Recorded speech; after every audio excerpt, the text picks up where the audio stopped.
नमस्कार, Radhe Radhe, good morning. आप सभी को एजुकेशन 365 पर पुनः स्वागत है। आज का इस वीडियो में टोटल 15 सवाल देखने को मिलेगा, जिसमें से 3-4 सवाल मैथ्स का होगा और बाकी सब रीजनिंग का सवाल होगा। इसलिए आप वीडियो को बिना स्किप करके फर्स्ट टू लास्ट देखिए। अगर आप किसी भी तरह का कॉम्पिटिटिव एग्जाम जैसे कि SSC, CGL, CHSL, RRB, NTPC, group C, group D या पुलिस कांस्टेबल या किसी भी स्टेट लेवल या नेशनल लेवल के कॉम्पिटिटिव एग्जाम के लिए तैयारी कर रहे हो तो आप बिल्कुल सही चैनल पर आए हो। यहाँ पर आपको रीजनिंग और मैथ्स का हर तरह का सवाल देखने को मिलेगा, ठीक है। इसलिए आप वीडियो को बिना स्किप करके फर्स्ट टू लास्ट देखिए। और अगर आपको देखकर वीडियो पसंद आए तो वीडियो पर लाइक शेयर कमेंट करना और चैनल को भी जरूर सब्सक्राइब कर देना। और हो सके तो अपना भाई बहन मित्र रिश्तेदार कोई भी कॉम्पिटिटिव एग्जाम के लिए तैयारी कर रहे हो तो उनके साथ भी ये वीडियो फेसबुक या व्हाट्सएप के माध्यम से जरूर शेयर कर देना। और एक बात, ये आपका वीडियो पार्ट 2 है, ठीक है। अगर आपने पार्ट 1 नहीं देखा है तो आपने मिस कर दिया, इसलिए आप जाके प्लेलिस्ट में जाके या यूट्यूब पर चैनल पर जाके पार्ट 1 भी जरूर देख लेना। यहाँ पर आपको जोरदार सवाल देखने को मिलेगा। या इस चैनल पर आपको हर सवाल इंपॉर्टेंट और प्रीवियस ईयर क्वेश्चन से लिया गया सवाल देखने को मिलेगा, इसलिए आप वीडियो को कभी भी मिस मत करना है। तो चलिए अब हम देर न करते हुए हम वीडियो के रुक करते हैं, देखते हैं आज के वीडियो का पहला प्रश्न क्या है। What will come in place of the question mark in the following series? निम्नलिखित श्रृंखला में प्रश्न चिन्ह के स्थान पर क्या आएगा, यानी कि यहाँ पर क्वेश्चन मार्क है, यहाँ पर क्या आएगा वही निकलना है। तो चलिए हम इनका डिफरेंस देखते हैं। अब नंबर देखिए क्या हुआ है 81, फिर बड़ा नंबर हुआ है 85, फिर छोटा नंबर 69, फिर बड़ा नंबर 105, फिर छोटा नंबर 41, मतलब छोटा बड़ा इस तरह का चल रहा है। तो इस तरह का सवाल में हम क्या करते हैं, ज़्यादातर डिफरेंस देखते हैं, ठीक है। तो डिफरेंस बनाने के प्रयास करेंगे, यहाँ पर क्या लॉजिक है पता चल जाएगा। अब हमें 81 से 85 लाना है तो यहाँ पर हमें प्लस करना होगा, कितना 4 प्लस कर देंगे तो 85 आ जाएगा 81 से।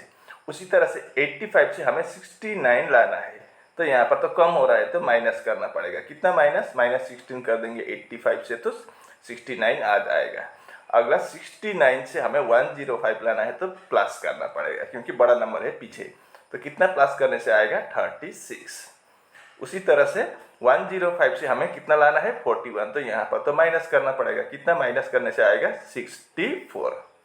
तो अगला हम क्या करेंगे, पहले प्लस फिर माइनस प्लस माइनस, तो अगली बार हम प्लस करेंगे, लेकिन क्या प्लस करेंगे। अब देखिए यहाँ पर क्या है 4 मतलब 2 का स्क्वायर है। अगला 16, प्लस माइनस छोड़ दीजिए, अभी सिर्फ नंबर को देखिए 16 4 का स्क्वायर होता है। उसी तरह से अगला 36 6 का स्क्वायर होता है। अगला 64 ये 8 का स्क्वायर है, मतलब 2 का अंतर हो रहा है, पहले 2 4 6 8, तो अगला 2 बढ़ जाएगा तो 10 का स्क्वायर होगा, यानी कि 10 का स्क्वायर कितना होता है 100 होता है।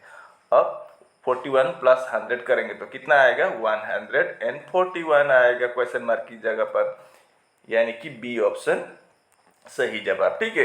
उम्मीद करता हूं कि आप इसको अच्छी तरह से समझ गए होंगे। अब देखते हैं अगला प्रश्न में क्या पूछा है। ये रहा आपका ब्लड रिलेशन का सवाल है। प्लस का मतलब क्या है, बेटी है। @ का मतलब पिता है। स्टार का मतलब पति है और हैच का मतलब माँ है। तो उपरोक्त के जानकारी के आधार पर अगर इसको बनाए तो बी का ई से क्या रिश्ता है वही निकलना है, ठीक है। तो चलिए इसको हम बनाते हैं। तो पहले हमें ई स्टार एल बनाना होगा। स्टार का मतलब क्या है, हस्बैंड है, तो ई हस्बैंड होगा। हस्बैंड को हम मेल को क्या करते हैं प्लस लिखते हैं और फीमेल को माइनस, तो ई किसका हस्बैंड है एल का, तो एल वाइफ होगी तो माइनस कर देंगे।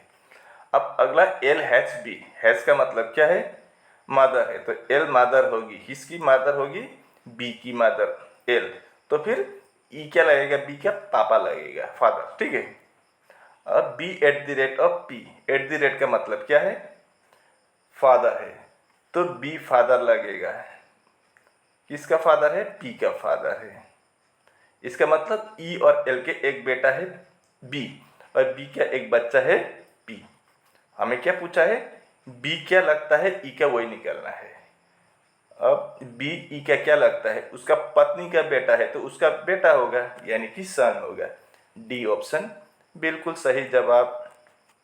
अब अगला प्रश्न को भी देख लेते हैं। अगला प्रश्न ये आपका नॉन वर्बल रीजनिंग का सवाल है। इस तरह का नॉन वर्बल रीजनिंग का सवाल अक्सर आता ही है, इसलिए यहाँ पर आप ज़्यादा फोकस करना, ठीक है। यहाँ से आसान होता है, अगर आप इसका ट्रिक्स जाने तो नंबर निकलने भी आसान होता है। तो यहाँ पर बोला है what will come in place of the question mark in the given figure series, दी गई आकृति श्रृंखला में क्वेश्चन मार्क के स्थान पर क्या आएगा। अब मैंने इस तरह का वीडियो में, इस तरह का सवाल में मैंने अक्सर क्या बोला था, पहले वाला छोड़ देना, दूसरे का तीसरे के साथ, तीसरे का चौथे के साथ, इस तरह का आपका 99% सवाल आता है। लेकिन यहाँ पर वो 99% नहीं है, जो 1% जो छूट जाता है, छूट गया, वो सवाल है ये। मतलब ये हमें 5 सीरियली देखना पड़ेगा इस सवाल को, ठीक है।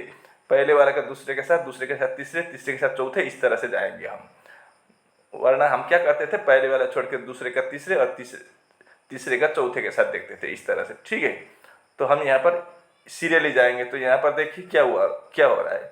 पहले वाले में x देखिए कितना है, 1 2 3 4 5, 3 लाइन है तो 15x है, ठीक है। पहले लाइन में कितना है, 15 है। दूसरे लाइन में कितना है, 5 10 और 4 14 है। तीसरे लाइन में कितना है, 5 5 10 और 2 12 है। चौथे लाइन में कितना है, 5 और 4 9 है। तो लास्ट लाइन में कितना x होगा, वही निकालना है, ठीक है। ये भी आपका नंबर सीरीज का जैसा सवाल है। देखिए अब डिफरेंस देखते हैं यहाँ पर क्या हो रहा है।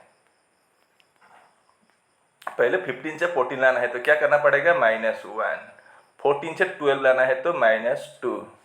12 से 9 लाना है तो -3। मतलब एक एक कम होता जा रहा है। तो अगला बार -4 होगा, तो 9 - 4 कितना होगा, 5 होगा। मतलब 5 स्टार होना चाहिए। तो डी ऑप्शन में 5 स्टार है, तो आपका डी ऑप्शन बिल्कुल सही जवाब। उम्मीद करता हूँ कि आप इसको भी अच्छी तरह से समझ गए होंगे।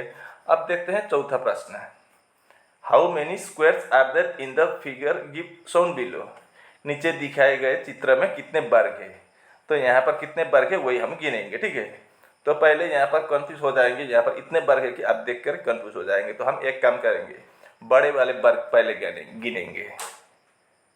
तो ये रहा आपका 1, ठीक है। उसी तरह से यहाँ पर भी 1 है, ये आपका 2 हुआ है। और यहाँ पर 1 मिलेगा, 3 हुआ है। ये वाला भी आपको 1 मिलेगा, 4 हुआ। बड़े बड़े गिन रहे हैं, छोटे को छोड़ दीजिए, अभी 4 हुआ है। और ये वाले 1 है, 5। और यहाँ पर और 1 है, 6। और ये 1 कितना मिला, 7 मिला, ठीक है। अब हम छोटे वाले को देखेंगे। अब यहाँ पर 1 है, ये वाला, ये 2, ये 3, ये 4, ये 5, ये 6, ये 7, ये 8, ये 9। 7 और 9 कितना हुआ है, 16 हुआ है। सॉरी, कहाँ मैंने 16 लिख दिया, 16 नहीं होगा। तो ये बड़ा वाला, ये ब्लू कलर वाला बड़ा बड़ा 7 था, और ये पिंक कलर का छोटा वाला कितना, 9 मिला है। तो 7 और 9 कितना, 16 मिल चुका है। अब इसके अलावा भी और क्या बोलता है, स्क्वायर्स यहाँ पर मिलेगा। कौन सा बोले तो ये बड़ा वाला तो हमने गिना ही नहीं था, तो और एक इजाफा हुआ। तो 16 + 1 कितना, 17। इस फिगर में आपको टोटल 17 स्क्वायर्स देखने को मिलेंगे, यानी कि बी ऑप्शन बिल्कुल सही जवाब, ठीक है। समझ गए होंगे, ठीक है। तो अगला सवाल को देखते हैं। यहाँ पर बोला है, नीचे दिए गए रिक्त स्थानों के बाएं से दाएं क्रमानुसार गणितीय चिन्हों का सही संयोजन चुनिए ताकि दिए गए समीकरण को संतुलित किया जा सके। तो यहाँ पर डैश एक रिक्त स्थान है। यहाँ पर ए बी सी डी में से प्लस माइनस इंटू डिवाइड सब दिया गया है। तो कौन कौन सा साइन यहाँ पर रखने से ये आंसर 0 आएगा, वही हमको निकलना है, ठीक है। इस तरह का सवाल मैं आपको एक शॉर्ट ट्रिक्स में आपको बता देता हूँ।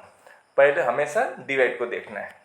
अब डिवाइड इन चारों में ए ऑप्शन में है, तो डिवाइड पहले स्थान पर है, मतलब यहाँ पर डिवाइड रखने से बनेगा कि नहीं वो फॉलो करना है। अब 75 को हम 3 से डिवाइड कर सकते हैं क्या, कर सकते हैं। तो इसको चलिए देखते हैं। तो अगला क्या है, माइनस है, तीसरा भी माइनस है। तो 75 को अगर हम 3 से डिवाइड करेंगे तो कितना आएगा, 25 आएगा। -17 है, फिर लास्ट में कितना है, -8 है। अब इससे 0 आता है कि नहीं देखते हैं। अब 25 का 25 इधर -17 और -8 करेंगे तो -25 होगा। तो 25 से 25 को माइनस करेंगे तो कितना आएगा, 0। लो 0 आ गया, मतलब ए ऑप्शन से हमारा आंसर निकल आया। तो ए ऑप्शन बिल्कुल सही जवाब। अब अगला प्रश्न देखिए, ये भी आपका ब्लड रिलेशन का सवाल है। एक परिवार में सभी 6 सदस्य 1, 2, 3, 4, 5 और 6 एक साथ रहते हैं। 6 सदस्य है 1 से लेकर 6 तक, ठीक है। अब 2 एक या 3 की बेटी है। 2 क्या है, किसकी बेटी है, 3 की बेटी है। बेटी है तो माइनस कर देंगे। 3 की बेटी है कौन, 2। लेकिन 3 2 की माँ नहीं है। लेकिन ये 3 क्या 2 की माँ नहीं है, तो पापा होगा, है कि नहीं। अब ए और 3 विवाहित दंपति है। तो ए और 3 क्या है, विवाहित दंपति, मतलब पति पत्नी है। तो अगर 3 पति है तो ए पत्नी हो जाएगी, ये हो गया। अब 5 3 की बहन है। 3 की बहन कौन है, 5 है। बहन है तो माइनस कर देंगे। अब 1 4 की बेटी है, सॉरी 4 1 की बेटी है। 1 की बेटी कौन है, 4 है। अगर 1 की बेटी 4 है तो 3 की भी बेटी होगी, क्योंकि 3 और 1 पति पत्नी है। इसका मतलब 2 और 4 क्या हुए, 2 बहनें हुए, ठीक है। अगला 6 2 का भाई है। 2 का भाई कौन है, 6 है, मतलब 6 पुरुष है। भाई है तो पुरुष। तो अगर 2 का भाई 6 है तो 4 का भी तो भाई होगा, क्योंकि 2 और 4 क्या है, 2 बहनें थे। तो इसका मतलब 3 और 1 पति पत्नी है और इनके 3 बच्चे हैं। 2 बेटी है, 2 और 4, और 1 बेटा है 6, और 3 के बहन है 5। अब हमें पूछा है 2 की माँ कौन है। अब 2 की माँ कौन है, 1 है, 1, यानी कि बी ऑप्शन बिल्कुल सही जवाब, ठीक है। अब अगला सवाल को देखते हैं। Fill in the blanks to make the given series logically complete. दी गई श्रृंखला को तार्किक रूप से पूर्ण बनाने के लिए रिक्त स्थानें भरें। तो कितना है, पहले टोटल गिनती करते हैं। 1 2 3 4 5 6 7 8 9 10 11 12 है। 12 है तो हम इसको ऐसे करेंगे, 3 × 4, 3 3 के 4 समूह बना के देखते हैं। 1 2 3 1 2 3 1 2 3 1 2 3, ठीक है। अब पहला अक्षर क्या है, जेड है। इधर खाली, इधर भी खाली, इधर भी खाली, तो शायद हम जेड ही लिख दे, ट्राई करते हैं। नहीं हुआ तो चेंज कर देंगे बाद में। तो जेड जेड जेड लिख देंगे। दूसरा अक्षर क्या है, दूसरा अक्षर भी तो जेड है, इधर भी जेड, इधर भी जेड, तो इधर भी जेड लिख देंगे। तीसरा अक्षर क्या है, ए है, इधर भी ए, तो इधर भी ए, इधर भी ए। तो क्या हुआ देखते हैं पहले, double Z A, double Z A, double Z A, double Z A, ठीक ही है। तो हमने क्या क्या लिखा, पहले डबल जेड, फिर ए, फिर डबल जेड और ए। ये आपका कहाँ पर है, ए ऑप्शन में है, तो ए ऑप्शन करेक्ट आंसर। अब अगला 8वां प्रश्न भी देख लेते हैं। ये आपका क्या है, सीलोक का सवाल है। सीलोक भी आता है, इसलिए ध्यान से देखना है। अब यहाँ पर कथन में क्या बताया गया है, कुछ सब्जियां फल है, कुछ फल फूल है, सभी फूल मालाएं हैं। अब निष्कर्ष में बताया गया है कुछ मालाएं फल है, कुछ सब्जियां फूल है और कुछ सब्जियां मालाएं हैं। तो ये सही है या गलत, वो हम ट्राई बना के देखते हैं, ठीक है। तो पहले क्या बोला है, सम वेजिटेबल्स आर फ्रूट बोला है। तो कुछ वेजिटेबल क्या है, फ्रूट है, कुछ वेजिटेबल फ्रूट है। और सम फ्रूट्स आर फ्लावर्स, कुछ फ्रूट क्या है, कुछ फ्रूट फ्लावर है, ठीक है। फिर आगे बताया गया है ऑल फ्लावर्स आर गार्लैंड, सभी फ्लावर गार्लैंड के अंदर आएंगे, ऐसा होगा। अब ये आपको ये ग्रीन वाला दिखाई दे रहा है क्या, नहीं तो मैं इसका, रुकिए चेंज कर देता हूँ, मैं इसको लाल बना देता हूँ, ठीक है। ये आपका फ्लावर हुआ। तो अब हम चेक करेंगे कंक्लूजन में क्या बोला है। सम गार्लैंड्स आर फ्रूट्स बोला है, कुछ गार्लैंड फ्रूट है। अब गार्लैंड का ये ब्लैक वाला और ये ब्लू वाला फ्रूट का टच हो रहा है क्या, हो रहा है, तो ये पहला वाला कंक्लूजन सही है। दूसरा वाला सम वेजिटेबल्स आर फ्लावर, कुछ वेजिटेबल फ्लावर है क्या, ये पिंक वाला और ये रेड वाला टच हो रहा है क्या, नहीं हो रहा है, तो ये गलत है। अब तीसरा वाला देखते हैं, सम वेजिटेबल्स आर गार्लैंड, कुछ वेजिटेबल, ये पिंक वाला और गार्लैंड का ये ब्लैक वाला टच हो रहा है क्या, ये भी तो नहीं हो रहा है, तो ये भी गलत है। तो हमारा सिर्फ पहला वाला कंक्लूजन ही सही है, तो ओनली कंक्लूजन वन फॉलोस होगा, डी ऑप्शन सही जवाब। अब अगले प्रश्न की ओर प्रस्थान करते हैं। तो यहाँ पर क्या बोला है अगले प्रश्न सवाल में, ये आपका मैथ्स का सवाल है। रमेश ने 200 रुपये प्रति किताब की दर से 130 किताबें खरीदी और उनमें से आधी किताबें 300 रुपये प्रति किताब की दर से, 1/5वां हिस्सा 350 प्रति किताब के दर से और बाकी किताबें लागत मूल्य पर बेच दिया, उसका लाभ प्रतिशत ज्ञात कीजिए। तो चलिए इसको हम बनाते हैं, ठीक है। तो पहले हम देखते हैं कितने टोटल खरीदा है, 130 किताब खरीदा है। तो 130 किताब और रेट कितना है पर किताब के, हर किताब के प्रति किताब के 200। तो कितना हुआ टोटल, कितना रुपए खर्च किया उसने, निवेश किया किताब में, 13 × 2 26, 1 2 3 0, मतलब 26,000 रुपये उसने खर्च किया 130 किताब खरीदने के लिए। उसके बाद क्या हुआ, and sold half of them, उसके आधे किताब क्या किया उसने 300 रुपये करके बेच दिया। तो आधे किताब मतलब कितना है, 130 खरीदा था, तो 130 का आधा कितना होता है, 65 किताब उसने, पुस्तक को उसने कितने में बेचा है, 300 रुपये के रेट में बेचा है। तो 300 कर देंगे तो कितना होगा, 65 × 300 करेंगे तो आपका 19,500 में बेच दिया है। और उसके बाद क्या किया है, 1/5 of them at the rate of 350, 1/5 मतलब 5 हिस्से का एक हिस्सा है, 5 हिस्से का एक हिस्सा किताब उसने कितने में बेचा, 350 में। अब टोटल किताब कितना था, 130, तो 130 कर दीजिए, तो 5 दूने 10, 3 और 0 30 को हम 5 से 6, मतलब 26 किताब उसने कितने में बेचा, 350 में।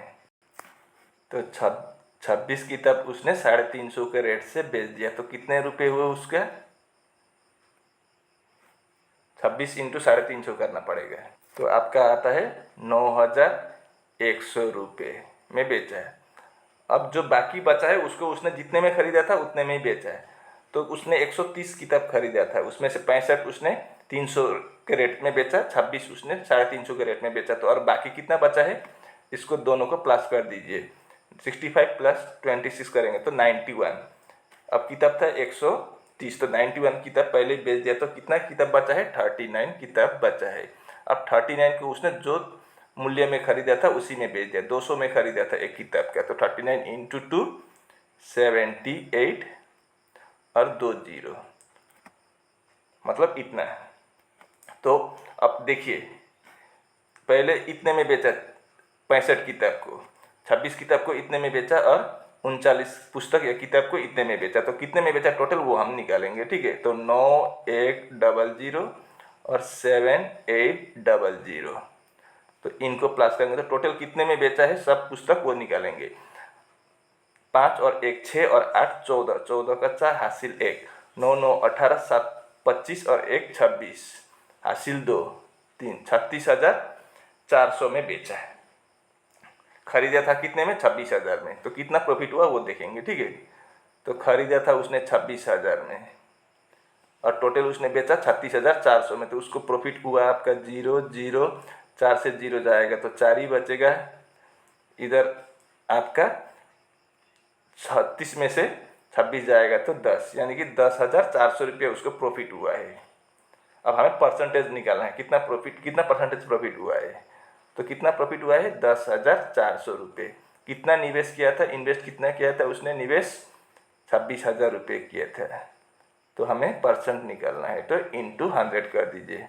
अब नीचे का 2 0, ऊपर का 2 0 कट गया, फिर 1 0 1 0 कट गया। तो हम 26 से 104 को 4 बार काट सकते हैं और 0 का 0 होगा, यानी कि कितना परसेंट प्रॉफिट हुआ, आपका 40% का प्रॉफिट हुआ है, ठीक है। यहाँ कहाँ पर है, बी ऑप्शन में दिया हुआ है, तो बी ऑप्शन बिल्कुल सही जवाब। उम्मीद करता हूँ कि आप इसको अच्छी तरह से समझ गए होंगे। अगर समझ गए तो एक लाइक जरूर बनता है, और अगर आप चैनल पर नए हो और चैनल को अभी तक सब्सक्राइब नहीं किया हो तो चैनल को भी जरूर सब्सक्राइब कर देना।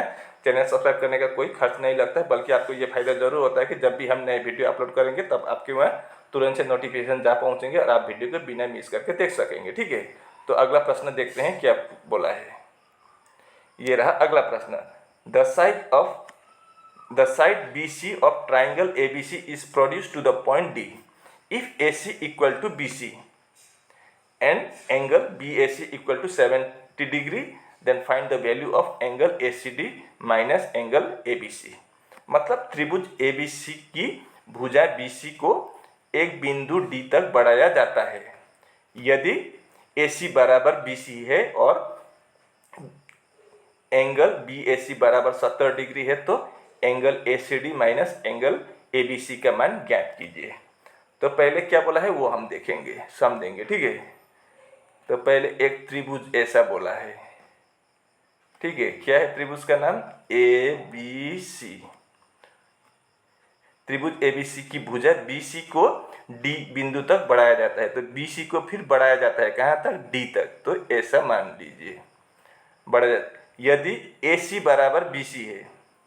अब AC और BC कहाँ है? आपके AC ये है, ये और BC बराबर है। मतलब अगर एक त्रिभुज का दो साइड बराबर होता है तो उसको क्या बोलते हैं? समद्विबाहु त्रिभुज। ठीक है, अगर एक त्रिभुज का दो साइड बराबर हो तो उसको हम समद्विबाहु त्रिभुज बोलते हैं। अंग्रेजी में बोले तो आइसोसेलेस ट्रायंगल्स बोलते हैं। अब यहाँ पर इतना ठीक हुआ है। अब ये वाला समान नहीं है इनके साथ, ये दोनों समान है, बराबर है, लेकिन ये वाला बराबर नहीं है, ये अलग ही है। अब हमें पूछा है और BAC का मान कितना है? 70 डिग्री। BAC का मतलब तो जो बीच में होता है उसका एंगल पकड़ना होता है हमेशा। तो BAC में बीच में क्या है? A। तो BAC ऐसा होता है, तो इसका मान कितना है? वैल्यू 70 डिग्री है। अब ये साइड और ये साइड बराबर है तो ये 70 हुआ तो ये भी 70 ही होगा। ठीक है, इतना याद रखना है, ये भी 70 डिग्री होगा। अब एक ट्राइंगल में त्रिभुज में कितना डिग्री होता है? टोटल 180। तो इधर 70 इधर 70 हुआ तो 140 हुआ। तो यहाँ पर कितना होगा? ये 40 डिग्री का होगा। ये साइड आपका 40 डिग्री होगा। ठीक है, इतना ये आप समझ गए। अब हम ये वाला कितना है वो निकालेंगे, ये वाला। ठीक है, अब एक ऐसे लाइन में कितना डिग्री होता है? 180 होता है, वो याद रखना। ठीक है, तो ऐसा है, ये पूरा होता तो 180 होता है, लेकिन इधर वाला कितना मिला है? 40 मिला है, तो जो बचा है वो कितना होगा? 140 होगा। ये वाला है, ये आपका 140 डिग्री होगा। समझ गए ना? अब आगे देखिए, अब हमें क्या पूछा है? तो ट्राइंगल ACD माइनस ABC कितना होगा वही हमको निकालना है। ठीक है, तो ACD मतलब ये वाला ट्राइंगल कितना है? 140 डिग्री है, उससे माइनस करना पड़ेगा क्या? ABC कितना है? 70 डिग्री है। तो 140 डिग्री से 70 डिग्री माइनस करेंगे तो कितना होगा? 70 डिग्री होगा। ठीक है, तो आपका ये 70 डिग्री कहाँ पर है? बी ऑप्शन में है। तो बी ऑप्शन बिल्कुल सही जवाब। उम्मीद करता हूँ कि आप इसको भी अच्छी तरह से समझ गए होंगे। अब देखते हैं 11वां प्रश्न। Nihira is 25 years old and Puneet is 30 years old. How many years ago was the ratio of their ages 3:4? Nihira की आयु 25 वर्ष है और पुनीत की आयु 30 वर्ष है। कितने वर्ष पहले उनकी आयु की अनुपात 3:4 था? तो चलिए इसको भी बना लेते हैं। ये भी इतना हार्ड सवाल नहीं है, तो इसको हम आसानी से बना सकेंगे। ठीक है, ठीक है। तो निहिरा की कितना है? 25 है। 25 लिख दीजिए, एक लाइन कीजिए, नीचे किसका? पुनीत का लिखिए। पुनीत का कितना है? 30 है। अब कितने वर्ष बाद वो पता नहीं, तो हम वर्ष को हम माइनस कर देंगे, क्योंकि पहले क्या बोला है? कितने वर्ष, ये कहाँ गया? कितने वर्ष पहले बोला है, पहले होगा तो माइनस होगा। ठीक है, और बाद में बोला होता तो प्लस होता। तो पहले तो माइनस कर देंगे, -x कर देंगे, इधर भी -x बराबर होगा।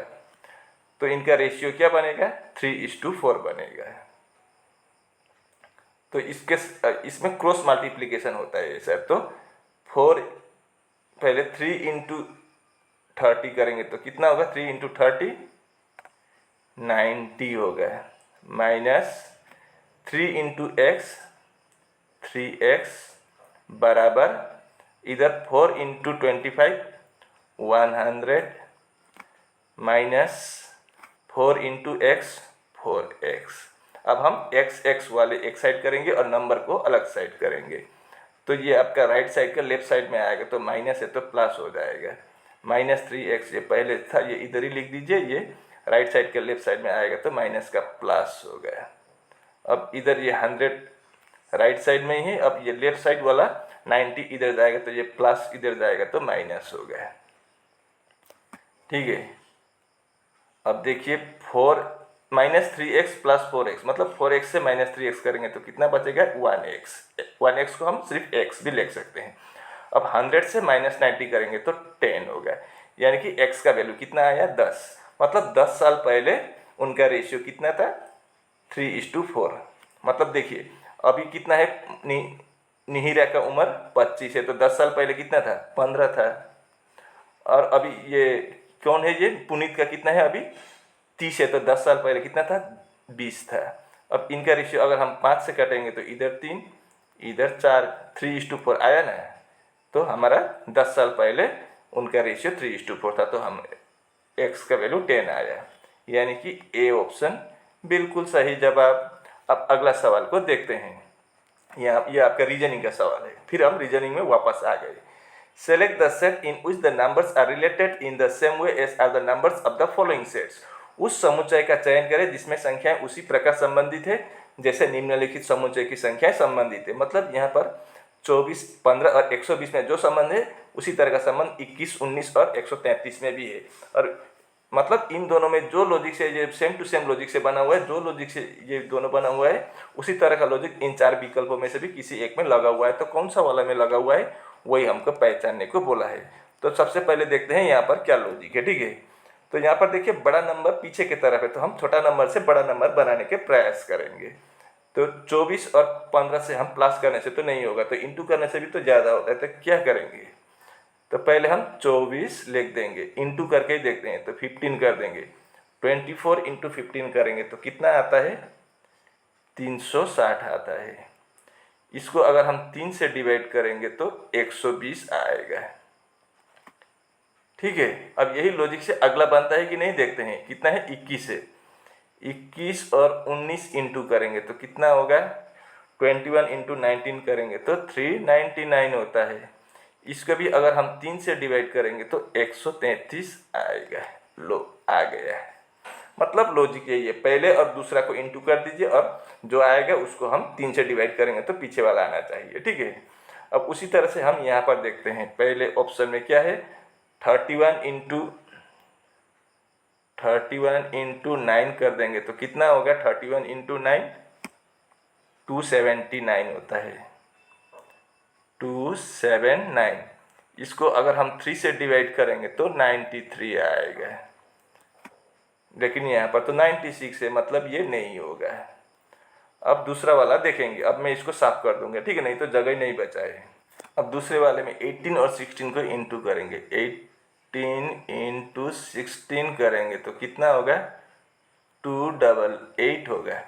इसको भी हम 3 से डिवाइड कर देंगे तो कितना होगा 96 होगा, सॉरी 288 को अगर हम 3 से डिवाइड करेंगे तो 96 होगा, लेकिन यहाँ पर तो 99 है, तो ये भी गलत है। अब हम तीसरा को देखेंगे, तीसरा में कितना है 27 और 12 को इंटू करना पड़ेगा, तो 27 इंटू 12 कर देंगे तो कितना आएगा 324 आएगा।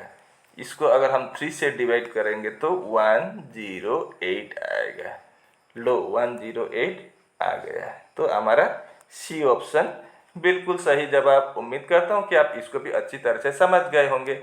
अब देखते हैं अगला प्रश्न, choose the correct mirror image, सही दर्पण छवि चुने। तो इसका मिरर इमेज अगर मिरर एम पर खड़ा हो तो इस साइड बनेगा, तो कौन सा वाला बनेगा वही हमको देखना होगा। ठीक है, मिरर इमेज के सवाल में एक बात याद रखना, हमेशा गलत वाला पहले देखना, जो गलत होगा उसको काटते जाइए, जो लास्ट में बच्चा कुचा रहेगा वही आपका सही जवाब निकलेगा। ठीक है, तो पहले 7 को देखते हैं, 7 लेफ्ट में जाएगा, ऐसा होगा, तो ये तो 7 ठीक ही है, ये 7 नहीं होगा।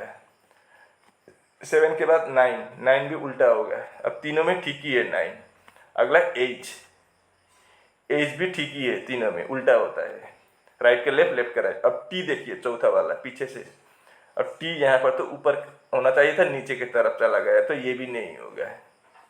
अब दो ही विकल्प बचा है, बी और सी। उसके बाद ए दोनों में सही है। अब वाई देखिए, यहाँ पर वाई नीचे की तरफ आ रहा है, तो ये भी तो नहीं होगा, तो सी ऑप्शन होगा ही होगा। तो आपका सी ऑप्शन बिल्कुल सही जवाब। अब अगला प्रश्न देखिए, कंप्लीट द एनालॉगी, सादृश्य को पूरा करें। 7:40 है, तो अगला 5:16, तो 9 क्या होगा। अब हम 7 से 40 कैसे ला सकते हैं, इंटू 5 करेंगे तो 35 + 5 40, इंटू 5 करेंगे तो 25 + 5 30 होता है, 16 नहीं होता है। तो ये कैसे बनाएंगे, तो हम एक काम करेंगे, यहाँ पर 7 है ना ये, तो मैं 7 का स्क्वायर कर दूंगा, कितना होता है 49 होता है। अब इससे मैं -9 कर दूं तो 49 - 9 कितना होता है 40। इस तरह से भी हम 7 से 40 ला सकते हैं। अब अगला में यही लॉजिक से बनता है कि नहीं चेक करेंगे, ठीक है। तो 5 का भी मैं स्क्वायर कर दूंगा, तो 5 का स्क्वायर कितना होता है, 5 × 5 25 होता है। अब यहाँ पर जैसे -9 किया, तो यहाँ पर भी -9 कर दीजिए, 25 - 9 16, लो 5 से 16 भी ला दिया है। अब हम यही लॉजिक से हम तीसरा वाला आराम से बनाएंगे, तो 9 का स्क्वायर कर देने से कितना आएगा 81 आएगा।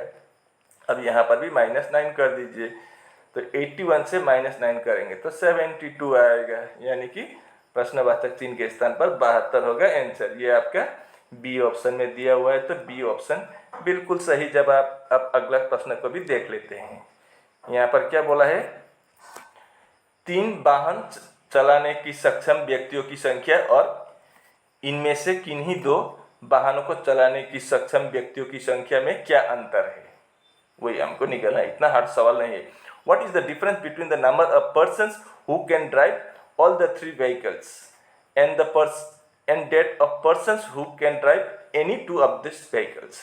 तो सिर्फ 2 चलाने वाले और तीनों चलाने वाले के बीच में कितना अंतर है वही निकालना है। तो सिर्फ 2 चलाने वाले कौन सा है, एक 7 है।